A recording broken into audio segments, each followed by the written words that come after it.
Silas Dagger told them not to open that grave, said some boxes are buried for a reason, but they didn't listen. And now they've unleashed a secret and a man who'd rather die than let the truth breathe air. Silas Dagger was a man of few words, but those he spoke carried the weight of mountains. He lived in a small, quiet town nestled beside the Whispering Woods, a place where secrets grew as thick as the trees.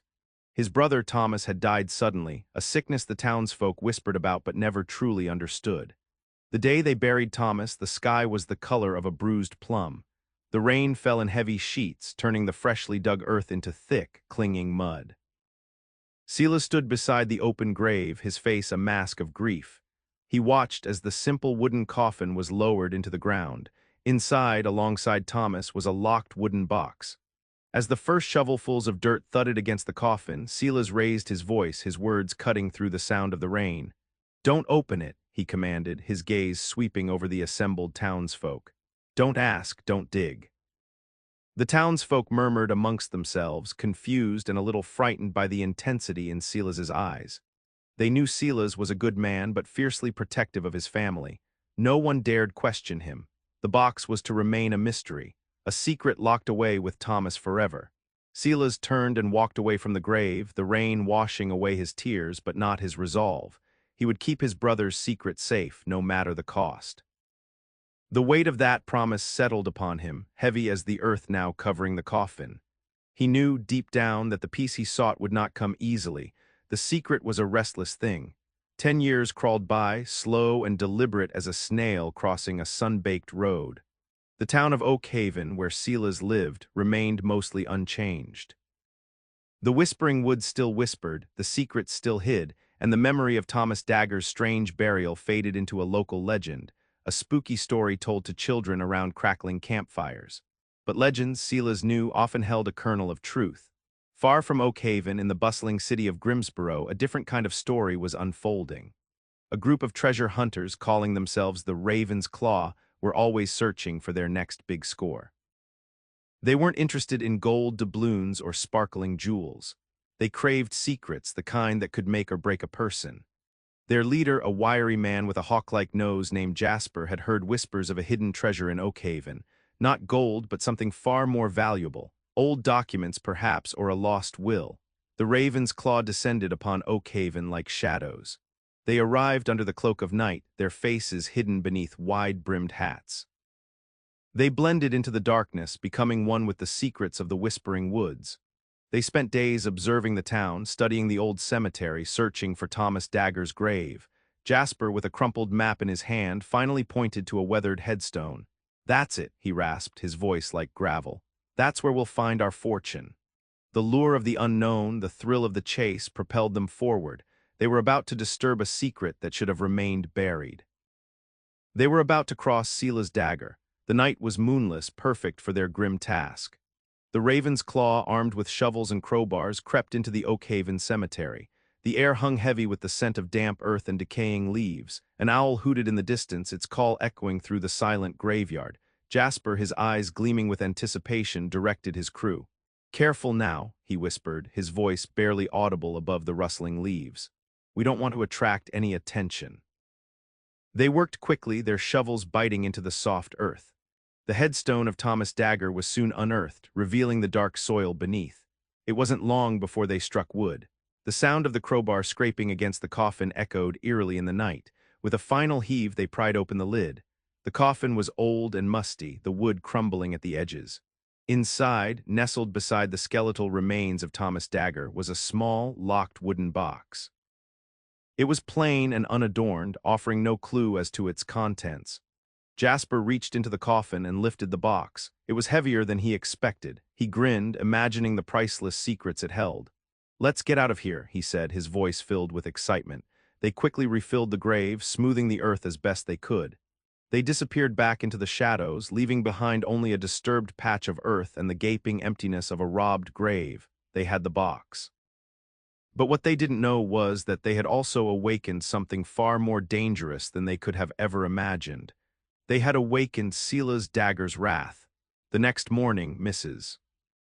Gable, the elderly caretaker of the Oak Haven cemetery, noticed the disturbed earth at Thomas Dagger's grave. Her heart skipped a beat. She knew Silas had always been particular about his brother's resting place. She hurried to Silas's small, secluded cabin on the edge of the whispering woods. Silas answered the door, his face etched with the weariness of years. Mrs. Gable, her voice trembling, told him what she had found. Silas listened in silence, his eyes hardening with each word. He walked to the cemetery, his boots crunching on the gravel path.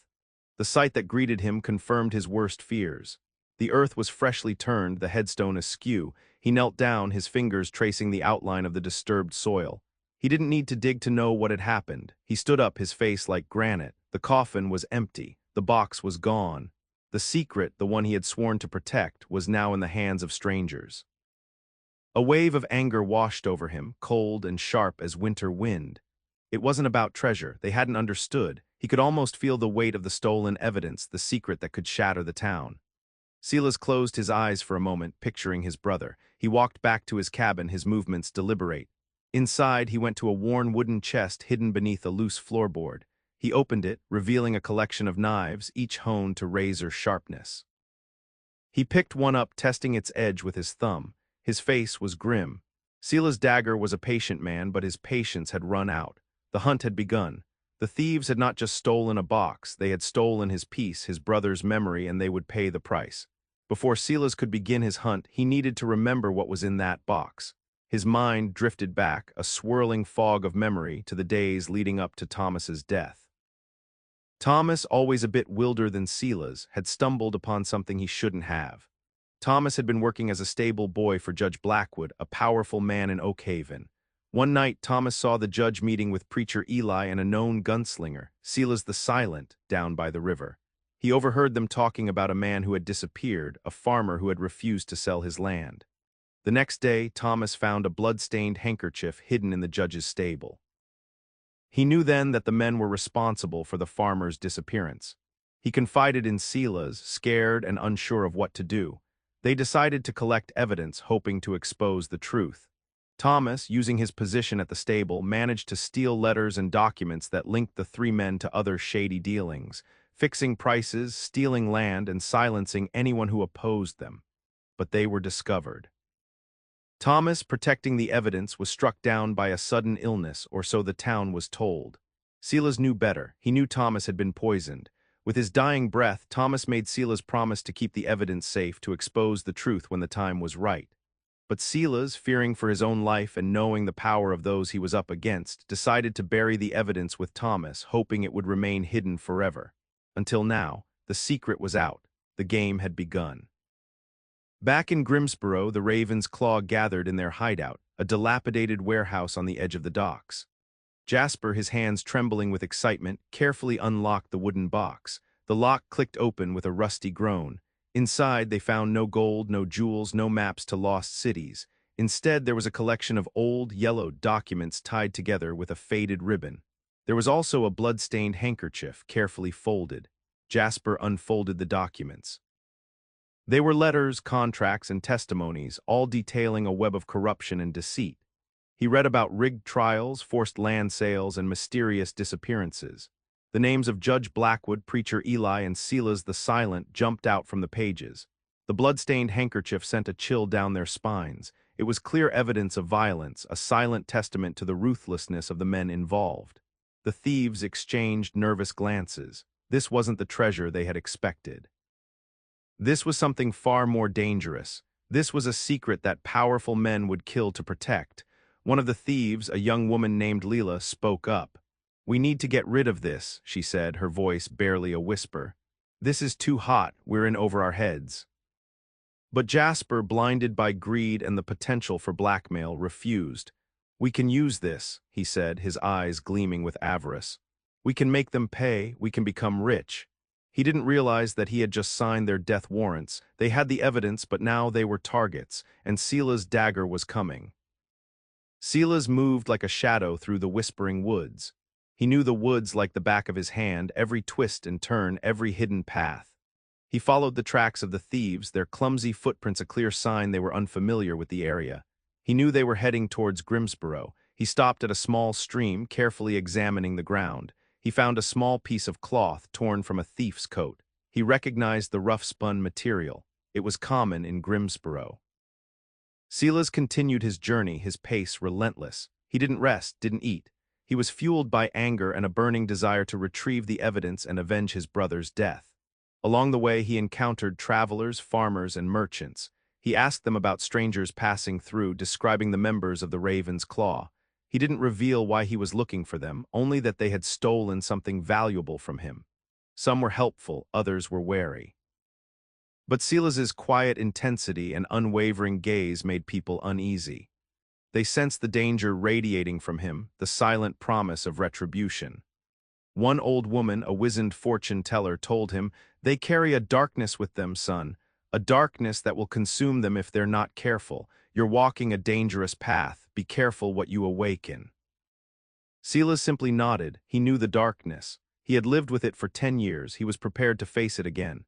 He reached Grimsborough just as the sun began to set, the city lights twinkling like fallen stars.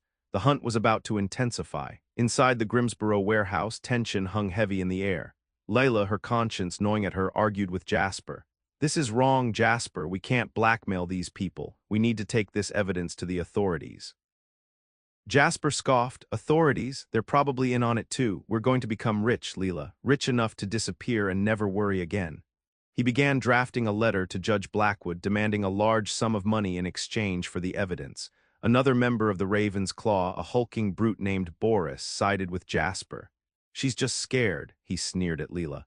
"We're finally going to get what we deserve." But another thief, a skinny, nervous man named Finn, was starting to have doubts. He kept glancing at the blood-stained handkerchief, his face pale. He had a family, a wife and children. He didn't want to risk their lives for a handful of coins. As Jasper finished the letter, a sense of dread settled over the warehouse. They heard a noise outside, a faint creaking sound. Jasper dismissed it as the wind, but Lila, Finn, and even Boris felt a prickle of unease. Silas had arrived.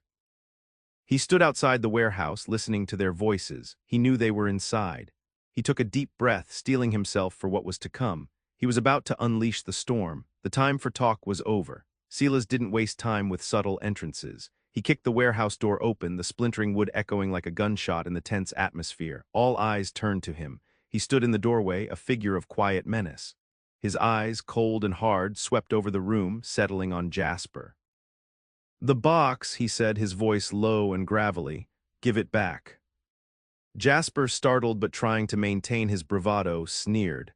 "Who are you, and what box are you talking about?"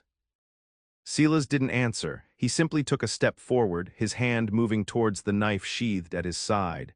Boris, ever eager to prove his loyalty to Jasper, stepped in front of Silas, blocking his path. "You're not going anywhere," he growled, "unless you want to get hurt." Leela, seeing the determination in Silas's eyes, felt a flicker of hope. Maybe this was their chance to get out of this mess. "Jasper, maybe we should listen to him," she pleaded. But Jasper, consumed by greed and fear, wouldn't listen. "Get him, Boris," he yelled. Boris lunged at Silas, his massive fists swinging wildly. Silas sidestepped the attack with ease, his movements fluid and deadly. He disarmed Boris with a swift kick to the wrist, sending the thug sprawling. The fight had begun. Silas was a force to be reckoned with. The Raven's Claw had severely underestimated him. He wasn't just a grieving brother, he was a whirlwind of vengeance. The warehouse was small, and Silas moved with a speed and precision that left the thieves reeling. Finn, terrified, scrambled to the back, trying to stay out of the fight. Leela stood frozen, watching the scene unfold with a mixture of fear and fascination. Silas quickly disarmed the remaining thieves, his movements a blur of motion. He cornered Jasper, who was clutching the letter he had written to Judge Blackwood. Silas grabbed the letter, tearing it to shreds. "Who hired you?" Silas demanded, his voice cold and unwavering. "Who sent you to Oak Haven?"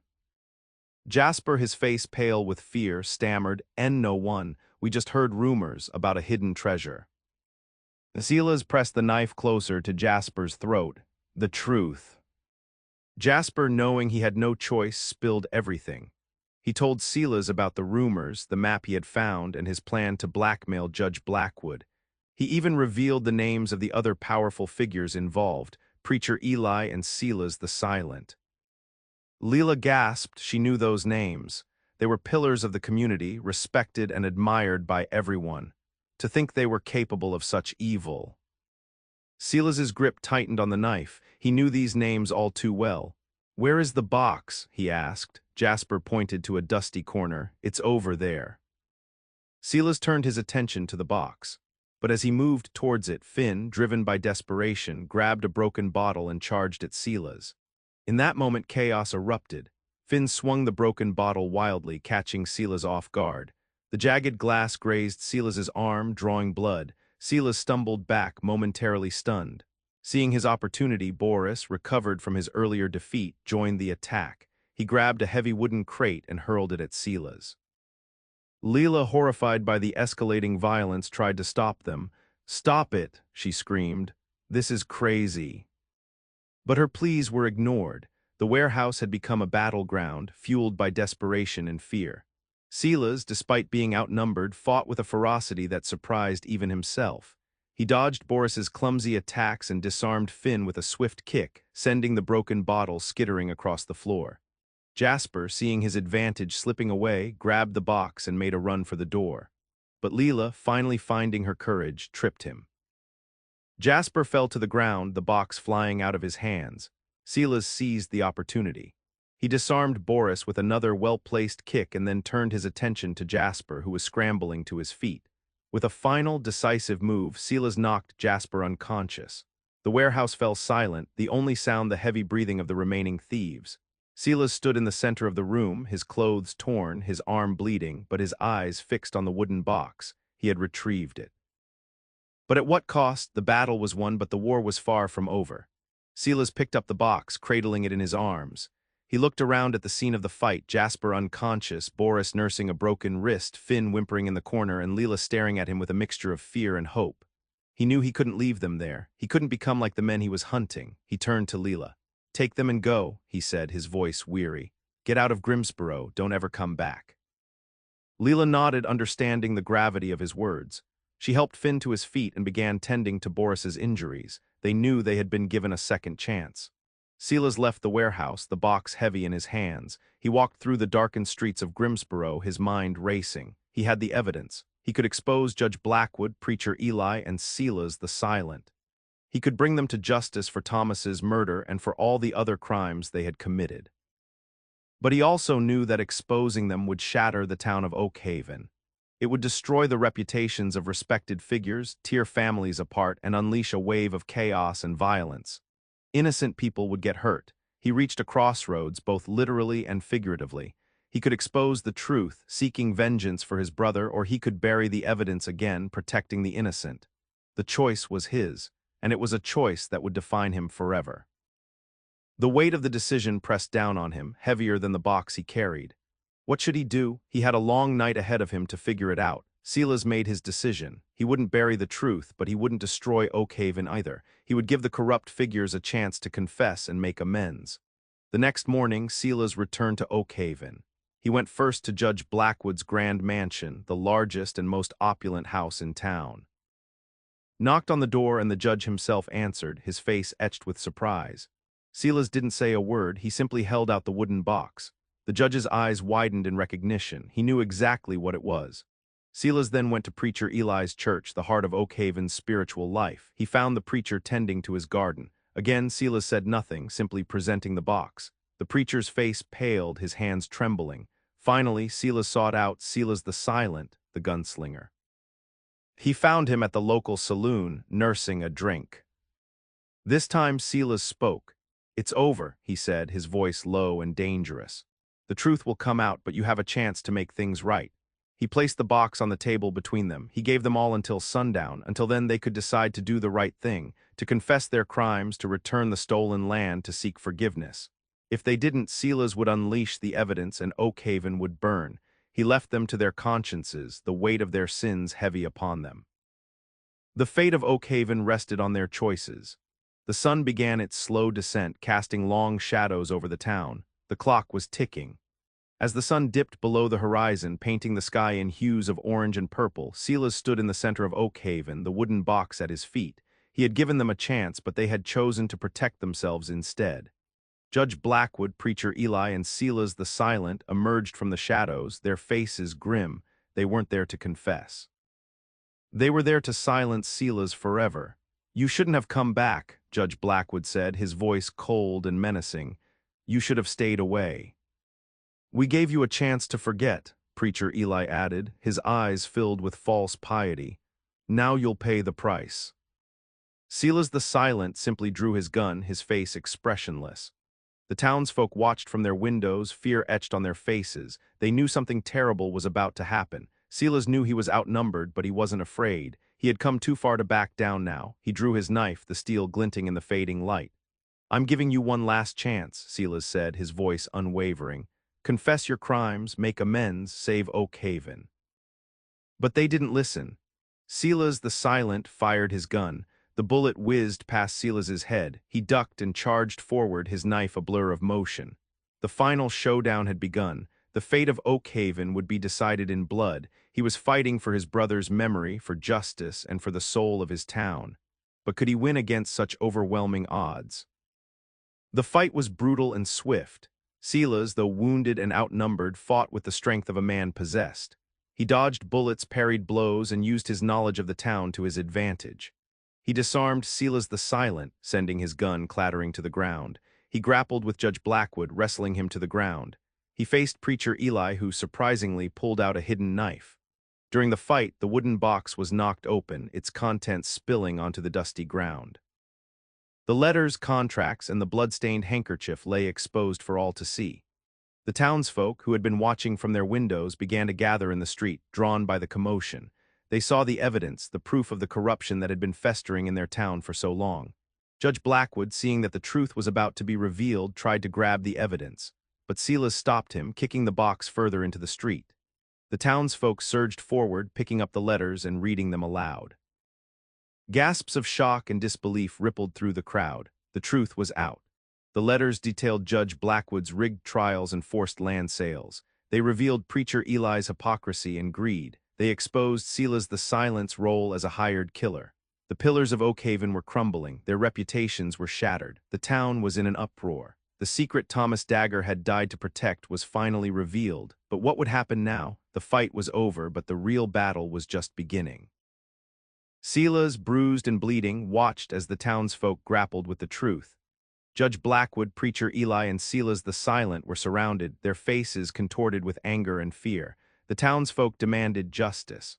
They wanted the stolen land returned, the rigged trials overturned, and those responsible punished. They looked to Silas for guidance, for leadership. Silas stepped forward, his voice hoarse but firm. "We will have justice," he said, "but we will not resort to violence. We will not become like them." He proposed a plan. A committee of townsfolk would be formed to investigate the crimes, to ensure that justice was served fairly and impartially. The stolen land would be returned to its rightful owners, the rigged trials would be overturned, and Judge Blackwood, Preacher Eli, and Silas the Silent would be brought to trial, judged by their peers. Some of the townsfolk were skeptical. They wanted immediate vengeance, but Silas's words resonated with them. They knew that he was right. They couldn't let anger and hatred consume them. They had to build a better future for Oak Haven. As for the evidence, Silas decided to hand it over to the committee. He had done his part, it was up to them to use it wisely. Judge Blackwood, Preacher Eli, and Silas the Silent were arrested and taken away, their reign of terror finally over. Oak Haven was forever changed. Silas, his mission complete, walked back to his cabin on the edge of the Whispering Woods. He was still wounded, still grieving for his brother, but he had found a measure of peace. He had avenged Thomas's death, not with violence, but with truth. He had saved Oak Haven, not by destroying it, but by giving it a chance to heal. The future was uncertain, but for the first time in 10 years, Silas felt a glimmer of hope.